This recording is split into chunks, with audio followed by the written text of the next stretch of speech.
Hello, everyone. Welcome to Dragons Gaming Club. Without us, they never feel like winners. Without them, we couldn't look so good. So, what I have here today for you is a 5,000 point game of Ninth Age. The reason why we're doing 5,000 points is it's what we're pretty much used to at this point, which is 2,500 points. We're going down to a tournament at this point in time. We will be going back down to the 4,500 points, which is what the designers of the Ninth Age feel their game should be run at for fair, consistent builds. At the same time, we like the extra 500 points. Those 500 points, and so equating out to the old one, 250 points is at least a unit, if not more, and it allows you to turn around and have some toys, have some fun with some different things, and play different styles rather than just taking the basics. But that's our gaming group's opinions. I'm sure everyone has their own. And again, it's not that we're anti-change. As a matter of fact, we're probably very much equal to embracing change. But that 500 points means a lot. And for those of you that live in the southern states, please look up the Quest for the Grail. It's from the Atomic Empires up in Durham, North Carolina. And there's just fun rules. Even if you're not going there, look them up. Get these rules for these scenarios because I love playing Kill the Other Guy. Okay, and break through and hold your ground. But at the same time, like just having that little bit of difference, we do another dice roll and see which one we come up with. And it's fun. It gives almost that War Machine-esque, like that steamroller style scenarios, so that you have to play it a little bit differently. And can't say I like all the scenarios, but no matter what, it's fun. It's different, and that's kind of what we're looking for. As for my usual spiel, those of you that live around Northeast Maryland, Northern Delaware, so Wilmington, Newark area, Philadelphia, Allentown, Harrisburg, do me a favor, reach out to us. We're based out of Westchester. You're an hour away tops from typically those locations, and we're always looking to have a good time. Our namesake says it right there. Without us, they never feel like winners. That's not to say we're not competitive, because we are, but at the same time, as one of our group members, Dave, puts it, it's more important that we get together with friends and play with our little toy soldiers than anything else. So now on to the main event, which is going to be a 5,000 point Ninth Age game. This is going to be again versus the Dread Elves, held by Ryan. He's a pretty boy up on the forums. And versus myself, Mark, Sir MC 2015, up on the forums, and I'm playing my Dwarven holds. Again, I will not change my army list until my army is painted, so it will be painted by the end of the month because the first weekend of December is the tournament. But again, we're very much looking forward to that. So let's see. Dread Elves got turn 1. So here's the map of the board. I don't have the army list listed. I'm going to give you a quick rendition of it. The reason why I don't have it listed is 1, I don't have my opponent's list. 2, we're still tweaking it. We're still working on it. And we want to turn around and feel that competitive list that we like, that we enjoy. So going with my opponent's list from left to right, he's got Dark Riders, or Dark Raiders, whatever they're called now. He's got a Bolt Thrower behind the walls there. He has a unit of auxiliaries with his mage, that's a level 4. He's got a huge 30-man unit of executioners with command. He's got another huge unit of Spear Elves with the, what is that? The War Altar, whatever that thing is. Then he has a Hydra hiding behind it. He's got a Kraken on the other side. He's got Acolytes and another unit of Dark Raiders. On my side, I have Dwarves on Bears, which are my whole Guardians. I only bring 3 of them. I bring a unit of 20 Deep Watch with my king on a throne. I have warriors that vanguard with throwing weapons, great weapons, and that's it. And then I've got a unit of 25 spear dwarves with full command with my BSB. I have an organ gun that's entrenched. I've got an engineer and a cannon in that ruined looking building there in the middle. I have 2 Chucky lights on the board. One is in front of my Deep Watch. The other Chucky light is over by the tree next to my What are those things? And it's my first game using them too. Rangers, with my 5 Rangers with crossbows. I'll get to those at the end of the game after they do a couple of things in the game. Then I've got 15 warriors with a champion, and then I have 10 10 handgunners that are guild crafted on the far side in the water. That's all I have. Now, I'm calling them Chucky Lights. They are vengeance seekers. They are not characters. And they literally, that's what they are, is they are Chucky Lights. They go off at initiative 10 with strength 5. D3, 3D3 attacks. I got nothing wrong with them. I mean, personally, I think they're a little underpriced for what they do. Yeah, they're a chaff unit. Yeah, they can get shot relatively easily, but they have hard target and distracting. 3 wounds, toughness 4. So you're really not. You need a really good round of shooting just to kill them, and even in hand-to-hand combat, and they're unbreakable. Now, as Dan put it, and those of you who watch Dan's channel, I hate unbreakable units. I really do. It's one of the main reasons you don't see me field anywhere from my 80 Slayers or whatever they're called now. Yeah, I just don't know what they're called now. But I can field 2 units of 40 with full command, and I just don't. It's not. I personally hate that unit. You put it there, it's not just a tar. It's a tar pit, and it doesn't make the game fun. Now these 2 little buggers, all you picture is like little guys with Cuisinarts, like with chains whirling around them. That's where my imagination goes. And yeah, I know I'm breaking my cardinal rule about not fielding unbreakables, but they're only 3 wound critters. They die relatively quickly and easily, but they are glass cannons at times. So as I said, Dread Elves got first turn. That's how the board looks. I want to say Dwarves got first turn for whatever reason, because I know I moved those models from where you see them, but no, but not very far. You know what? We did not do classic deployment. This was not classic deployment. Dread Elves did have first turn. This was that new one. It's 40k-ish. It literally is, I want to say, right out of 40k rulebook too, where you draw the line down the center of the board. You have 6 inches from center line, and then your opponent has to be spaced 18 inches away. That's why my models are so far up, and his models are pushed back a little bit.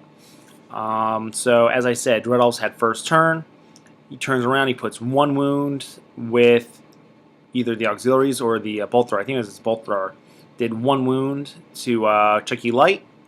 Then his auxiliaries did another wound to Chucky Light. And that was it. Dwarves turn 1. Have a beer. So I turn around, I move everything up as you see. I moved the bears up. I got Chucky Light in the woods, who actually did take a wound as well from, I don't know, magic or shooting or something. And then I moved the other Chucky Light over behind the building. And I think that is everything. I moved my warriors up because I wasn't really worried about his chariot charging in by itself into my spear block, because, hey, they're spears. And if you wanted to go after my great weapons, they would flee. The other one is on the other side. Nothing, just the threat range I felt wasn't there. So that's why I pushed up the way I did. And at this point in time, you see where I put my Rangers, and then an inch behind them, angled, I put Chucky Light. The reason why I did that was I wanted him to overrun. Because if he faced one way, if he chose to overrun, he's going to hit Chucky, and Chucky Light's not going to move.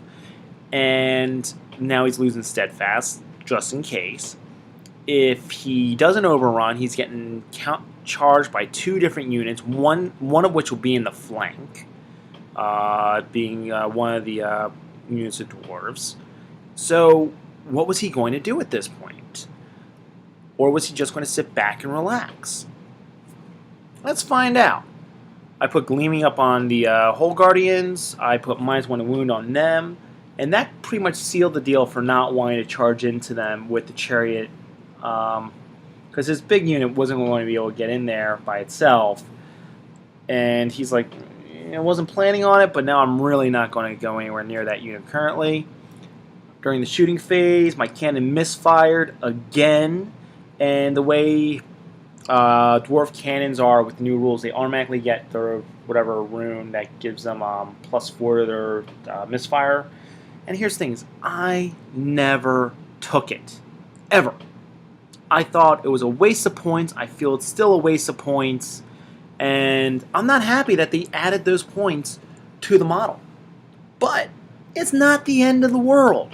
I'm not thrilled about it, but, you know, I'd rather, as they say, sail heavy, no crying over spilled milk. So Dread Elves, it's supposed to be Dread Elves' turn too, by the way, and I just apparently did not turn the die. Over here, he charged in, so he took the bait. All right, he charged in with his big unit of spears with his divine altar into the Rangers, and he did charge into the other smaller block of warriors that were hand weapon shield with the champion. He ends up charging with the acolytes. I'm like, hold. Charged in with Kraken. I'm like, you need boxcars to get there. Hold. Take a terror test. I'm leadership 9. They fail. So all of a sudden I'm like, that's not great. But at the same token, he took the bait. He charged the Rangers. No matter what, it's going to work the way I want it. And again, you will see the reason why. Actually, you can see the reason why just from this. So, if he after he pulverizes them, if he stays where he is, he's going to have Chucky, the spears, and the great weapon crew into his front or flank, depending on how he sets up. He could set it up so it's all frontal charge, but doesn't make a difference. At this point in time, the dwarves are coming, and Dan said it great, and I know I'm playing Ryan, but Dan said it great, is that the dwarves, the first round of combat, no matter what, they have an advantage. They either have +1 strength or +1 of their ward save. I'll take it. That's all I'm going to say, and he's right. And the big gripe from my group is they don't see dwarves having a disadvantage right now. And as much as I can say it's movement, they're like, Mark, you play your army in such a manner, movement is not your issue. It just isn't. And they're right. But that's kind of my army design, and my army design is what's working for me. So when I look at what he did, so I've already discussed his charges. He is flanking on the one side with his Dark Raiders. He's got his other unit of Dark Raiders right there just past the forest. And what else is there? His Acolytes. His Acolytes failed their charge, which is why they're all the way back there. I personally think he's misusing them a little bit. I mean, that's one of my critiques from him, but I'm set up in such a manner, it's like, hey, look, I've got my handgunners over there that can turn around and take care of that. I've got my organ gun that can turn around and take care of anything that's coming in rather than shooting at another prospective target. I've got the engineer that can turn around and act like a buffer because he is still a dwarf at weapon skill 5, 3 wounds, toughness 4 with 3+ armor, with a 6++, 5++ ward. He's a tough little critter. So for fast cavalry to turn around and try to get through him, I'll take those odds. But I don't know. That's basically it. I mean, that's how he's able to turn around and get around my flanks, and my army doesn't care. So it's not that dwarves don't have disadvantages. I'm playing it so that playing my strengths to my disadvantages so that I'm not exploited. Don't know if they agree with me. Don't know. I know. Actually, that's not true. I know they don't. So, those of you who also play dwarves, if you're thinking I'm running an MSU list, which is many small units, please let me know. Again, I've got unit of 3 bears, which I only take 3 because they're only 2 attacks each. I really don't think they're worth their points, but at the same time they're good for monster killers. And that's my Achilles heel with this army is monsters. Let's see what else. I've got the unit of 10 vanguarding. And that's it. I got another unit of 10 handgunners. And that's all I have. Otherwise, the 15, 25, and 20 man blocks. So they're medium-sized blocks. I can't say much of anything else. So if you think I'm running MSU, please definitely let me know. So over here, get some shooting, kills a dwarf, kills another dwarf for more shooting, kills 3 more dwarves from shooting. That's my armor save behind there. 1, 2, 3. And that's where he decided to overrun. And that's because it's declared charge, you have to maximize. That's where he put it. He put it there so that he got his impact hits against Chucky Light. Because if he didn't do that, Chucky Light probably would still be there. Because then he has to hit wound and I have to fail my my ward save. The only thing that I have to say is at this point in time, I've got him. I have him. I'm just like, I just won the game just right now because of this. He was too aggressive. So it's now my turn. So it's now dwarves. I'm sorry I don't have the big block of dice. My whole guardians get into a long bomb charge. It wasn't really that long. I need an 8. So just above average. Into his war machine, the bolt thrower. The Deep Watch did a reform and moved. The warriors had swift stride because they were within 6 inches of the king, and they got that charge into the chariot. I was just hoping that I could line up just right to be able to get into the his spears, like a run through on the combat. But the way that he ended up putting them, I just could not get there. Did not have that line of sight. And I charged the spears into his spears. I rallied my troops, and that's it. I don't have anything else really on the board. So what you see is what you got. Because I'm charging into his spears, he's in the woods. He can't bring his character really to bear because it's already touching another model. And even still, it's because of that other model, I couldn't wheel around it to then put my models up against the rest of that unit because of where it was. So I was going, I got it. Just flat out I got him. And he couldn't put Chucky Light on the other side because he didn't have the maneuverability because he's such a big unit and that War Altar is such a large model. He wanted to originally just put it right smack down the middle, like, you can't do it. It's like, all right, well, it's mostly touching the one guy. Like, you can't do it. You have to maximize number of models in the combat. That's 3 guys have to be able to touch Chucky Light. That's it. So there's that charge, and the other charge. And here's the results. I kind of skipped over shooting and magic. Here's the results. So right there, Chucky Light has 1 wound. He did 2 wounds to Chucky Light. He killed 4 spear dwarves. And you can see the remnants of his unit all the way up at the top right-hand corner of the screen. I want to say there was like 30 or 40 models in that unit.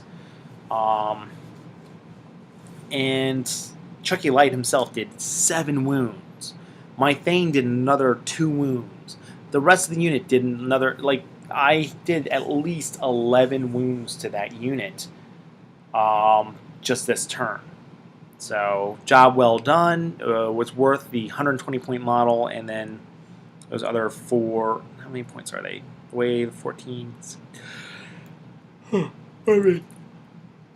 18-point models. So remember, so that'd be a 9-point model and a 60-point model. That was points well worth it. And again, I'm not saying that he probably would have been a different battle had I been able to get in combat with his avatar and everything else that's on that war shrine. But it, because of how it was positioned, that was it. So right there, that huge chunk is just gone. The Hydra fails his panic test because that was his BSB. Not only that, but he lost his BSB ability for Hold Your Ground. So the Hydra is now gone, running off the board. Granted, it's now Weapon Skill 5, Leadership 8. This is a huge buff as far as I'm concerned. But it's not the end of the world. Over here, there's that. The Chariot you see at the bottom left is going to die. And that's it. Now, I do see the Kraken. The Kraken is a monster that is the bane of the of dwarves, in my opinion, because I don't get shield wall against their special attacks, and that's it. However, I do have my BSC, my BSB. It's got the great big black banner currently because I still have to paint it. It's what I'm going to probably work on a little bit this evening.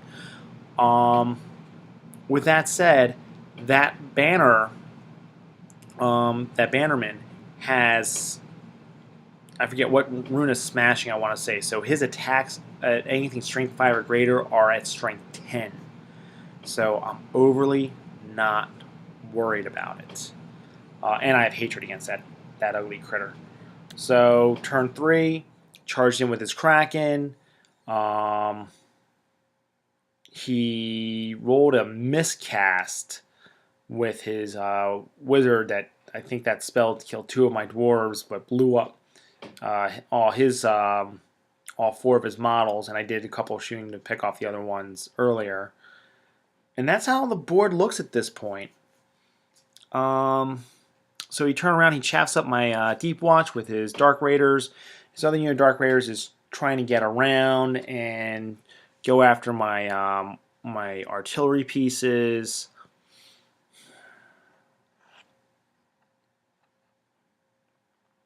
That's it. That's all. That's all.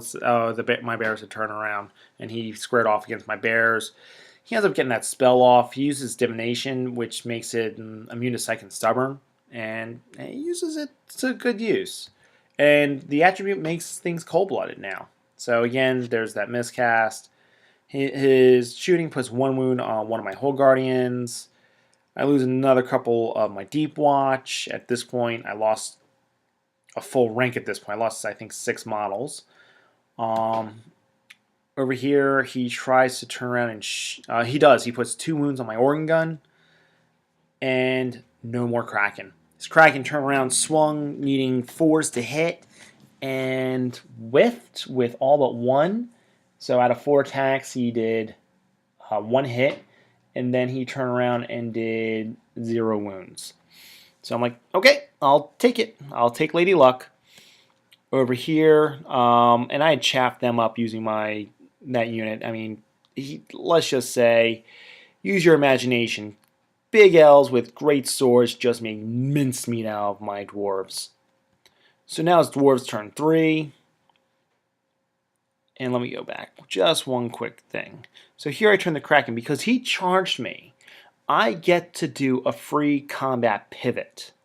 So here's this.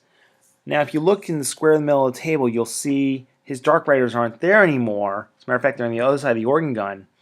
And now my BSB is there. The reason why is I charged out of the unit of spears with just my BSB into his Dark Riders in the rear and all that.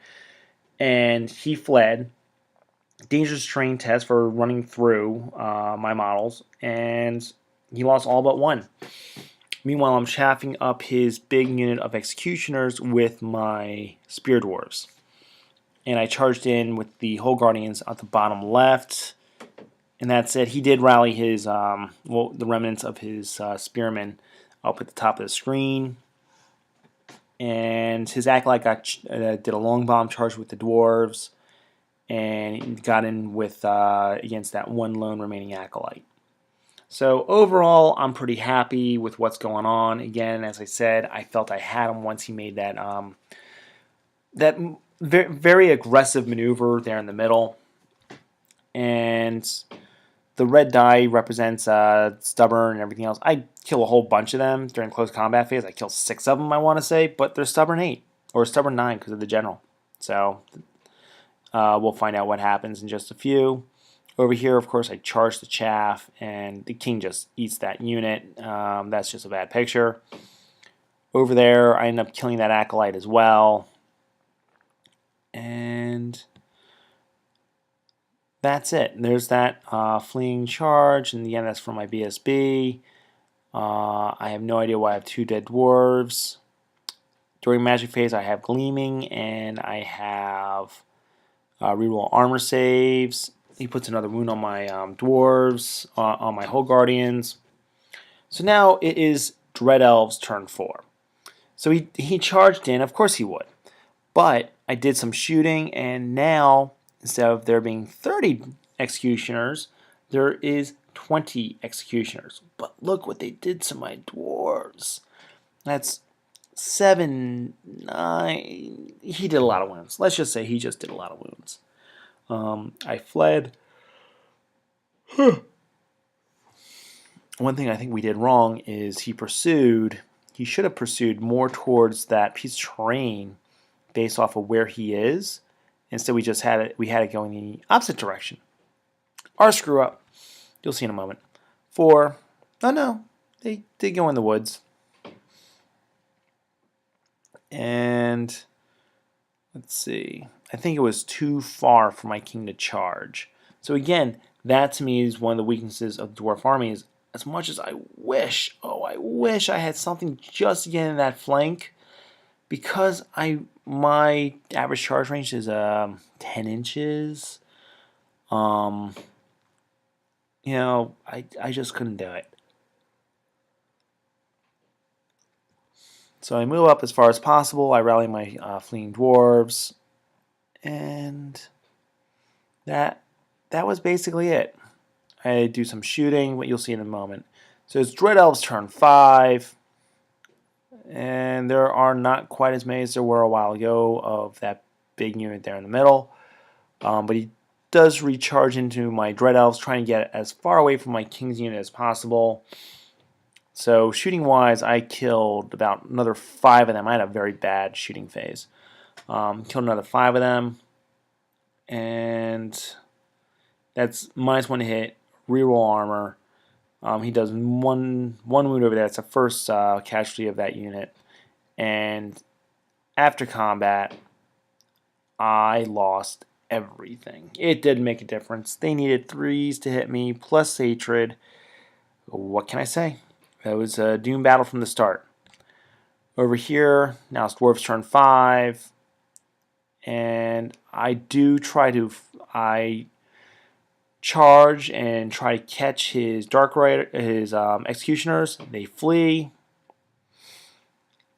And I recharge in with my other unit of warriors, which is on that far side of the woods, and he passes actually more than average his dangerous terrain tests, and that's it. Everything else is sitting back in that corner. He's still got a bolt thrower back up on the hill. I forgot to mention that earlier. And his Hydra is now hiding behind the hill. His mage is behind the impassable piece of terrain, closer to his Hydra, and all he has left is that spear block with the shrine.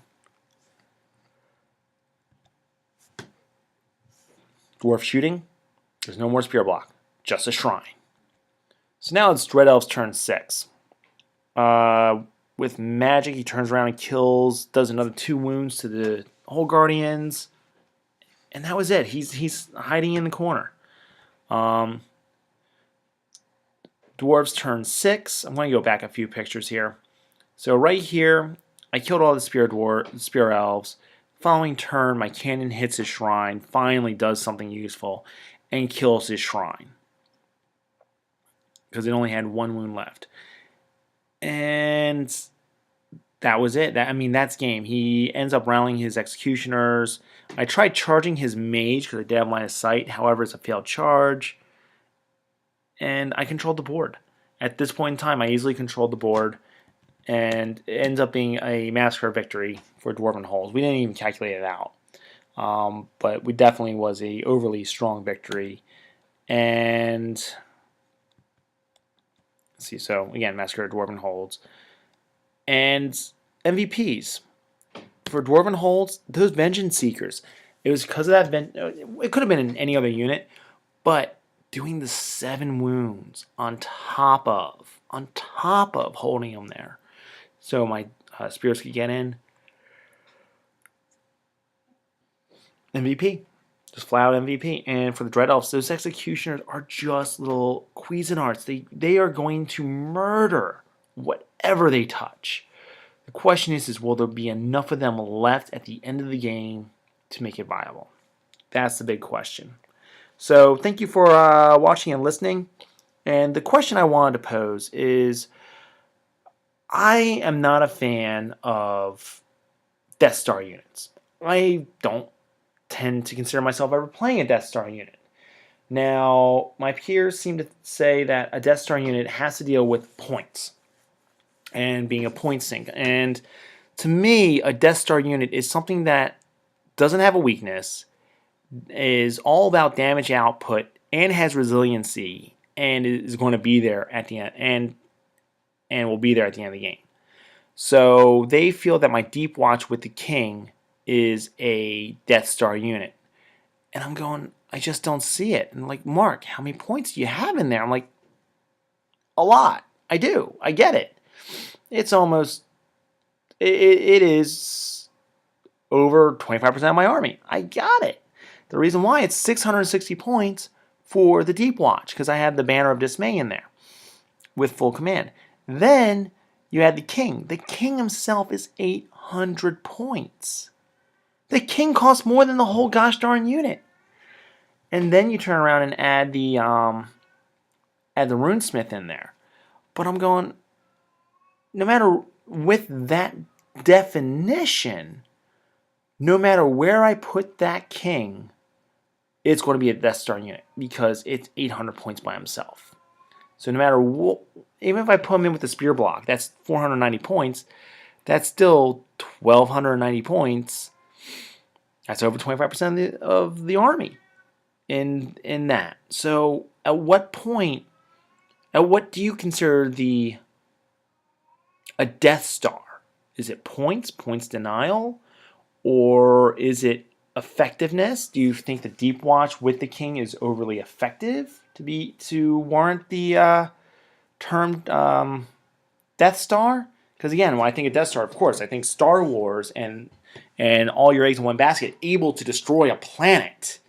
And I just don't think that the Deep Watch is that. I think that they are a anvil unit. They are points denial, but that's not the reason why they're designed that way. I design them because I don't want them to ever run. And if those of you who watch my channel know that they do run and die. I don't know. I'm just really looking for some feedback, so please let me know. Thank you so much for listening and watching, and until next time, bye.